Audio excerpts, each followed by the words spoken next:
Je, unafahamu kwamba kuna tofauti kubwa sana kati ya kuomba na kuombaomba? Ukiangalia kwa haraka haraka unaweza ukadhani ni jambo lile lile moja. Kuomba na kuombaomba ni vitu viwili tofauti. Kuombaomba ni ile hali ya kurudia rudia jambo lile lile kila wakati. Unaomba kwa kupayuka payuka bila imani. Unaomba jambo hilo hilo kila wakati, na hauamini kwamba jambo hilo unaloomba Mungu anaweza kufanya. Huko ni kuomba ambako Yesu aliwahi kuonya sana, Mathayo 6:7, kwamba mnapoomba msipayuke payuke kama wanafiki. Msipayuke payuke. Kupayuka payuka maana yake unarudia rudia tu kuomba, unaomba tu bila mpangilio. Hata katika utaratibu wa kawaida tu wa dunia, omba hawapendwi na watu. Hata Mungu hapendi kuomba. Unaomba, nataka uombe.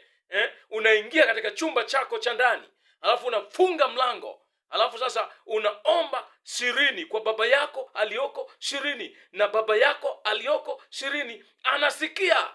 Huhitaji kupayuka payuka, huhitaji kupiga mayowe, kupiga makelele. Hapana, unaomba tu kwa imani. Unaomba tu ukiwa umejifungia katika chumba cha ndani. Chumba cha ndani ni moyo wako, ni kule ndani kwenye kilindi cha moyo wako. Huko ndiko ambapo unajifungia, alafu unaomba. Acha kuomba. Omba hawatakiwi duniani pote.